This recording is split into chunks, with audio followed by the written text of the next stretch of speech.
महल की ऊंची दीवारों के बीच उस शाम एक अजीब सी खामोशी तैर रही थी, जैसे हवाओं ने भी किसी अनहोनी को महसूस कर लिया हो। और इसी भारी माहौल में सरुजा के कदमों की आहट गलियारों में धीमे धीमे गूंजती हुई दादीसा के कमरे की ओर बढ़ रही थीं। उसके दिल की धड़कनें तेज थीं, हाथ कांप रहे थे और आंखों में डर, दर्द और हिम्मत तीनों एक साथ लड़ रहे थे, क्योंकि आज वो सच बोलने जा रही थी। वो सच जो बरसों से उसके अंदर जलता हुआ धुआं बनकर भरता जा रहा था। वो सच जो उसके मासूम चेहरे के पीछे छिपे घावों की कहानी था। वो सच जिसे सुनकर पूरा घर हिल उठेगा और दादीसा का दिल टूट जाएगा। कमरे के भीतर दादीसा अपनी माला फेरते हुए शांत बैठी थीं, लेकिन उनके चेहरे पर चिंता की लकीरें थीं, जैसे उन्हें पहले ही महसूस हो गया हो कि कोई बड़ा तूफान आने वाला है। और तभी दरवाजा धीरे से खुला। सरुजा अंदर आई। उसकी आंखें लाल थीं, जैसे रात भर रोती रही हो, और दादीसा ने घबराकर पूछा, सरू, क्या हुआ बेटी? क्यों रो रही है तू? सरुजा के होंठ कांपे, आंखों से आंसू फूट निकले और वो दादीसा के पैरों में गिर पड़ी। दादीसा, आज मैं सब सच बताऊंगी, सब कुछ जो आपके सामने छुपाया गया, जो आपने कभी सोचा भी नहीं। दादीसा स्तब्ध रह गईं। उन्होंने सरुजा को उठाया, उसके सिर पर हाथ रखा और कहा, बोल बेटी, क्या है तेरे मन में? किसने तुझे इतना तोड़ा है? और बस यही सुनकर सरुजा का हृदय फट गया।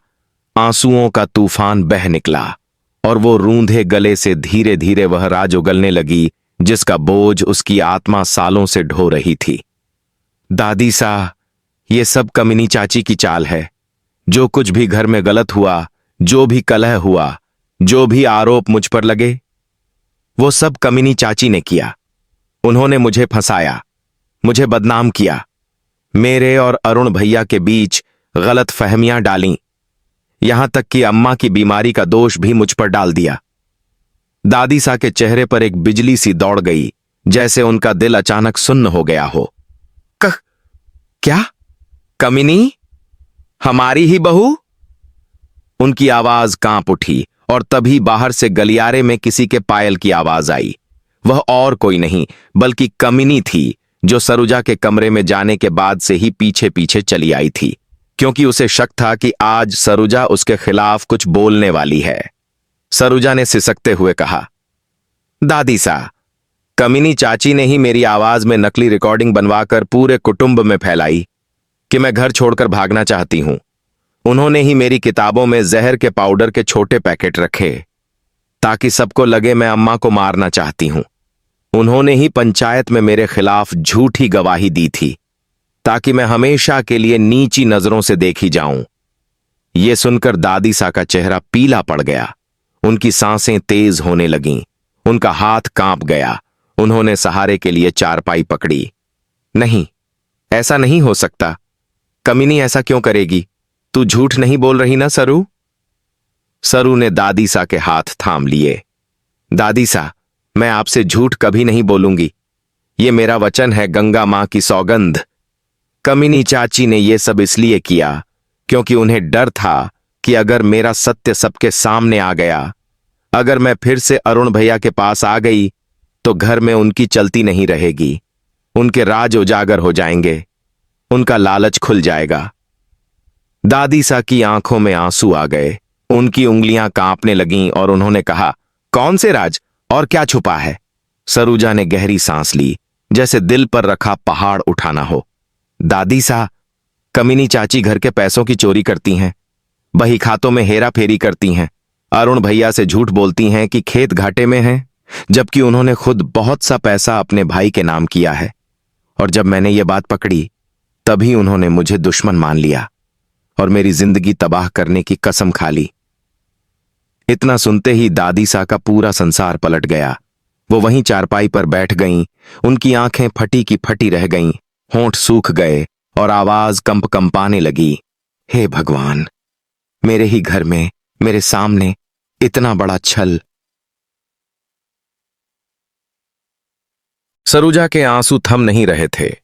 वो दादी सा की गोद में सिर रखकर रो रही थी कि तभी कमिनी तेज कदमों से अंदर आई। उसके चेहरे पर हैरानी, गुस्सा और डर तीनों एक साथ थे। ये क्या बकवास है दादी सा? ये लड़की झूठ बोल रही है। मेरा नाम खराब करने के लिए ये कहानी बना रही है। लेकिन सरोजा इस बार डरने वाली नहीं थी। आज वो सच को दुनिया के सामने लाने के लिए तैयार थी। कमिनी चाची आज सच्चाई से भाग नहीं पाएंगी। मैंने सबूत भी रखे हैं। आपकी कंट्रोल वाली अलमारी की चाबी, जालीदार खाते, आपके भाई के खाते में ट्रांसफर हुई रकम की सूची, सब मैंने सुरक्षित रख ली है और दादी सा को सब दिखाऊंगी। कमिनी का चेहरा जैसे राख हो गया। वो एक पल को पीछे हट गई। उसकी आंखों में ऐसा डर था जो उसके सच को उजागर कर रहा था। दादी सा ने कड़क आवाज में कहा, कमिनी, अगर सरू सच बोल रही है तो तुझे आज ही पंचायत के सामने जवाब देना होगा। कमिनी के कदम लड़खड़ाए। नहीं दादी सा, सरू मुझे बदनाम कर। लेकिन वो वाक्य पूरा भी नहीं कर पाई कि दादी सा ने पहली बार कमिनी पर इतनी तेज आवाज उठाई। बस, अब एक शब्द नहीं। मेरी आंखों के सामने इतना बड़ा खेल खेला गया और मुझे भनक तक नहीं लगी। आज मैं फैसला करूंगी और सच्चाई सामने लाकर रहूंगी। सरोजा रोते रोते खड़ी हुई। दादी सा ने उसका माथा चूमा और कहा, तू डर मत सरू, आज मैं तेरे साथ हूं। ये शब्द सुनते ही सरोजा के अंदर वर्षों का दर्द जैसे पिघलने लगा। लेकिन कमरे की हवा भारी हो गई, क्योंकि कमिनी जानती थी कि आज उसका साम्राज्य ढहने वाला है। उसकी चालें सामने आने वाली हैं और महल में जो तूफान उठेगा वो सिर्फ झूठ को बहाकर नहीं ले जाएगा, बल्कि पूरे परिवार की दिशा बदल देगा। पूरे महल में खबर आग की तरह फैली। सरोजा ने सारा सच दादी सा को बता दिया। हर कोने में फुसफुसाहटें शुरू हो गईं। रिश्तेदारों के चेहरे पर हैरानी, नौकरों के चेहरों पर चौकन्नापन और माहौल में डर फैल गया, क्योंकि दादी सा जब किसी की सच्चाई उघाड़ने पर उतरती हैं तो पूरा गांव उनका फैसला सुनने के लिए जुट जाता है। कमिनी की सांसें अटक गईं।